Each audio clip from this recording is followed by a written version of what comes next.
Hola a todos, mi nombre es Ronald Delgado y en esta oportunidad le voy a hablar de la aplicación de técnicas de Machine Learning y heurísticas para la elaboración de mapas de cobertura a partir de imágenes WMC BRCC1 en el marco del sexto encuentro internacional de la Red Latinoamericana y del Caribe del Espacio en la sesión Tecnología Espacial.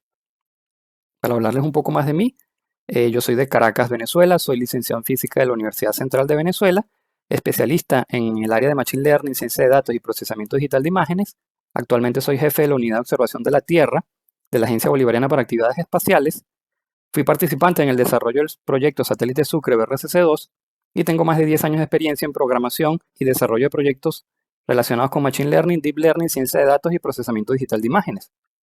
Sobre la Agencia Bolivariana para Actividades Espaciales, esta inició sus operaciones el 1 de enero de 2008 y es un organismo especializado, técnico y asesor responsable de ejecutar las políticas y lineamientos nacionales para el uso del espacio ultraterrestre con fines pacíficos emanado del órgano rector en materia de ciencia y tecnología. Asimismo, se encarga de concretar programas y proyectos espaciales, así como generar regulaciones y normativas en la materia. Específicamente, nosotros contamos en la BAE con 3 proyectos satelitales. El primero de ellos es el satélite Simón Bolívar, el Benesat-1, que entró en operaciones en el 2008 y salió de ella en el 2020, así como los satélites de observación de la Tierra, el satélite Simón Bolívar es de telecomunicaciones, los satélites de observación de la Tierra, el satélite Miranda BRCC1, que fue lanzado en el 2012, y el satélite Sucre BRCC2, que fue lanzado en el 2017, ambos todavía en operaciones. En esta lámina se muestra todo el resumen de las características técnicas del satélite Miranda BRCC1, pero en nuestro trabajo nosotros nada más hicimos uso de la cámara WMC o de ancho de barrido, que tiene 2 cámaras de 16 metros de resolución espacial con un ancho de barrido combinado de 369 kilómetros. Y ahí pueden observar cuál es la respuesta espectral para cada una de sus bandas. Debido a la resolución y al tamaño de la imagen, fue ideal a efectos de lo que queríamos hacer en el trabajo. Pueden observar el resto de características técnicas del satélite y además de que este ya cumplió su vida útil, pero aún así sigue en operaciones y sigue ofreciéndonos imágenes. Ahora bien, ¿cuáles son los antecedentes y objetivos de este trabajo? Entre los antecedentes está la necesidad presentada por clientes e instituciones aliadas relacionadas con agricultura, ambiente, infraestructura y gestión para obtener mapas de cobertura actualizados y de calidad. Por supuesto, en la BAE disponemos de años de datos multiespectrales WMC de 16 metros de resolución espacial que resultan ideales para este tipo de mapas. Y además, tenemos esa necesidad de realizar automatización de los análisis y procesamiento digital de imágenes para la generación de productos de valor agregado de una manera eficiente y más rápida. De esta manera surge el proyecto como tal, el cual es aplicar técnicas de Machine Learning y algoritmos heurísticos para generar mapas de cobertura del territorio venezolano a partir de imágenes WMC del BRCC1. Ahora bien, ¿qué tipo de problema es este al que nos enfrentamos? Es un problema clásico de clasificación supervisada. A partir de la información de los valores digitales de las bandas disponibles de las imágenes WMC y de las etiquetas definidas para cada clase, se aplican los algoritmos de clasificación y se selecciona el mejor modelo según los resultados obtenidos. La implementación de todos los algoritmos que se utilizaron en este trabajo fue hecha en Python 3 utilizando librerías populares como lo fue Scikit-learn, TensorFlow, Rasterio, NumPy, Pandas y Matplotlib, entre otras. Ahora bien, cuando hablamos de la metodología, el proyecto se dividió en una serie de fases en donde la primera fase fue la definición de las clases.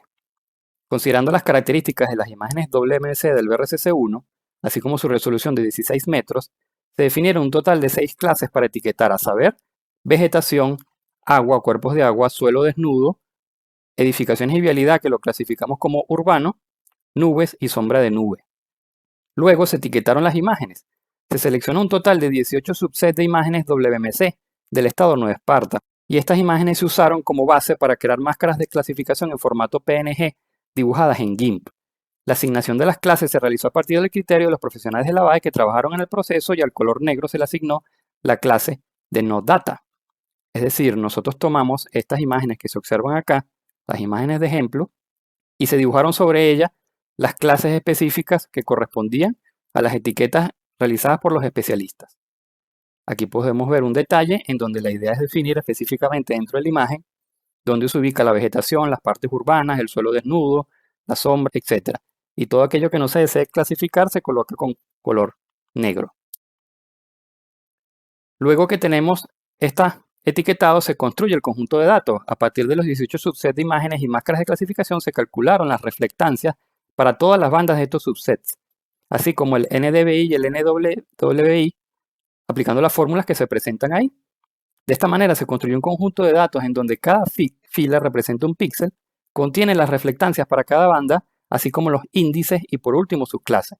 Es decir, nuestro conjunto de datos estaba compuesto por filas como la que tenemos en la lámina. Una vez que se tuvo el conjunto de datos de las 18 imágenes en su totalidad, se contó la cantidad de píxeles que pertenecían a cada clase. Se eliminaron de los datos todos aquellos pertenecientes a la clase no data y por último se balancearon las clases respecto a aquella que tenía menor cantidad de datos, es decir, la que representaba la sombra de las nubes. En total se trabajó entonces con datos de 285.000 píxeles por clase, dando un total de 1.710.000 píxeles etiquetados. La segunda fase es la aplicación de los algoritmos de aprendizaje. A efectos de aplicar y validar los algoritmos se dividieron los datos en 10% del total para la validación final y el 90% restante a su vez en 80 para entrenamiento y 20 para pruebas. Se aplicó Standard Scaling a los datos y además Tenfold Cross Validation para todos los algoritmos a fin de obtener las precisiones promedio tanto de entrenamiento como de prueba y poder seleccionar el mejor modelo. Los algoritmos implementados fueron regresión logística, k-vecinos cercanos, máquinas de soporte vectorial con kernel lineal y con kernel RBF, naive Bayes, árbol de decisión, random forest y una red neuronal multicapa. Los resultados de precisión obtenidos para cada algoritmo, considerando los hiperparámetros por defecto de cada uno de ellos, fueron los siguientes. Ahí se observan los resultados para todos los algoritmos, tanto con el conjunto de prueba como el conjunto de entrenamiento. Se observa que en general todos los algoritmos son bastante buenos, pero específicamente el k-vecinos cercanos, el random forest y la red neuronal ofrecen la precisión más alta con el conjunto de prueba. Una vez que sabíamos que estos algoritmos eran los que ofrecían la precisión más alta, entonces se tomaron estos y se experimentó con el ajuste de los hiperparámetros hasta encontrar los mejores resultados con el conjunto de prueba. Y una vez que ya estaban afinados, se validaron los tres algoritmos con ese 10% de datos restantes que se seleccionó al principio para seleccionar entonces cuál es el mejor algoritmo.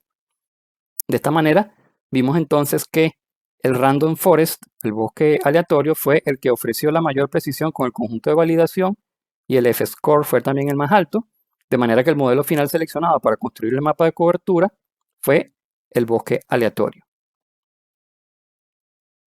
La tercera fase de la metodología entonces consiste en aplicar el modelo a las imágenes completas del estado de Nueva Esparta, que fueron las que se utilizaron para construir los subsets, con las imágenes previamente corregistradas.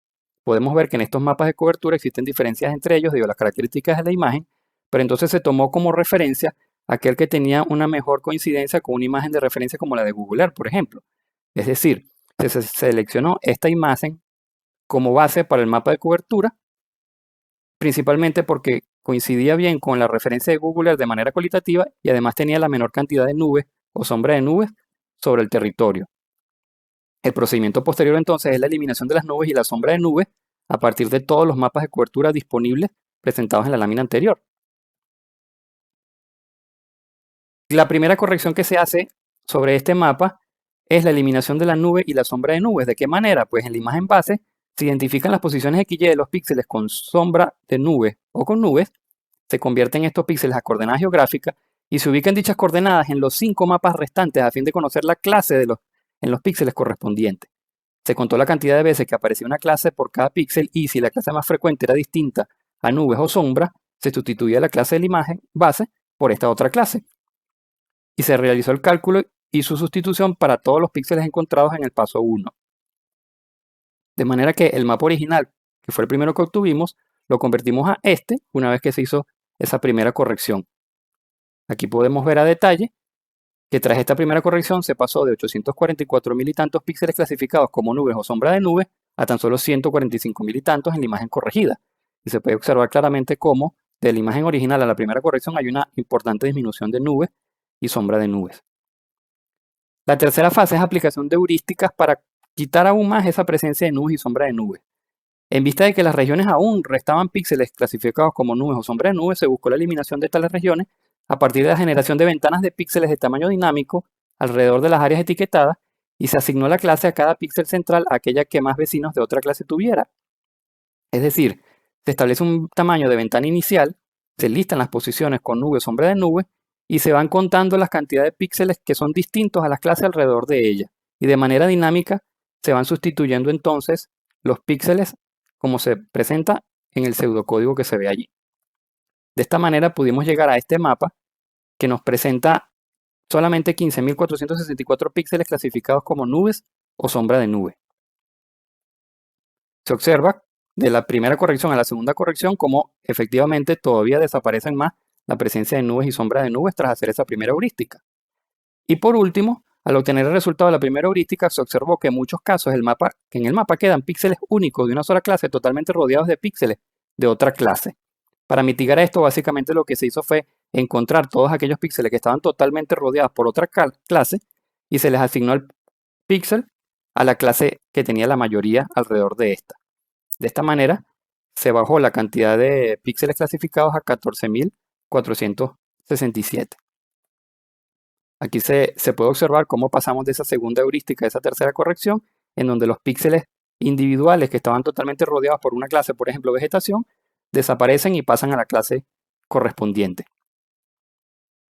De esta manera entonces pudimos generar el mapa de cobertura final como el que se presenta en la figura, en donde podemos ver que, bueno, básicamente la presencia de nubes y sombra de nubes es indistinguible a esta escala, aunque hay que recordar que cada píxel representa 16 metros, entonces habría que ver la imagen en combo en zoom para poder visualizarlo mejor, que en este caso no lo podemos visualizar, y tenemos la clasificación completa con las 6 clases que se definieron desde un principio. Tenemos aquí la referencia de Google Earth del estado de Nueva Esparta y podemos ver la superposición del mapa de cobertura obtenido junto con la imagen de Google Earth. Y se observa que el resultado es bastante bueno. ¿Qué observaciones se puede hacer al respecto? Primero, el balanceo de clases produce una disminución fuerte en la cantidad de píxeles finales considerados. Una alternativa sería ponderar las clases durante el entrenamiento. La matriz de confusión. Durante la experimentación se observó que la mayor cantidad de falsos positivos y falsos negativos se obtenía entre las clases urbano y suelo, de manera que sería importante ponderar las clases para resolver este problema. Podría homogeneizarse también el criterio para etiquetar las clases y se pueden incorporar más escenas distintas para hacer la primera corrección de nubes y obtener un mejor resultado. Además de que las heurísticas, por supuesto, no son únicas, se pudiesen conseguir mejores heurísticas para refinar este procedimiento y obtener un mejor resultado para la eliminación de las nubes. Además del corregistro, por supuesto, que resulta fundamental para mejorar la precisión y certeza del resultado. Entre conclusiones, pues, tenemos la utilidad de los algoritmos de Machine Learning, y en particular el bosque aleatorio Random Forest, para la generación de los mapas de cobertura. Tenemos alta precisión en el conjunto de validación y posibilidad de afinar aún más el resultado a partir de preparámetros, preprocesamiento de los datos de entrada, selección de clases, etc. Es susceptible a la experimentación con técnicas avanzadas de procesamiento digital de imágenes, posibilidad para mejorar el modelo de manera progresiva a partir del reentrenamiento y refinamiento de los algoritmos, y la versatilidad y rapidez para trabajar con gran cantidad de datos, en este caso millones de píxeles, como en imágenes georreferenciadas, lo que favorece la automatización. Como trabajo futuro nos estamos planteando aplicar el procedimiento para otras regiones de Venezuela o experimentar y validar con un modelo general para todo el país o por regiones, experimentar, validar y comparar resultados a partir de clases desbalanceadas y ponderación de clases durante el entrenamiento, implementar un procedimiento que permita operacionalizar la generación de mapas de cobertura de manera rápida y automática, incorporar información adicional al procedimiento para mejorar la precisión y certidumbre del producto final y a su vez extender la investigación a alta resolución y experimentar, por ejemplo, con el Deep Learning. Por último, quiero agradecer al equipo de trabajo que colaboró en este proyecto, tanto de la Unidad de Observación de la Tierra como la Unidad de Mediciones Científicas y de Dirección de Explicaciones Espaciales, que participaron durante el desarrollo de lo que acabo de presentar. Muchas gracias a todos.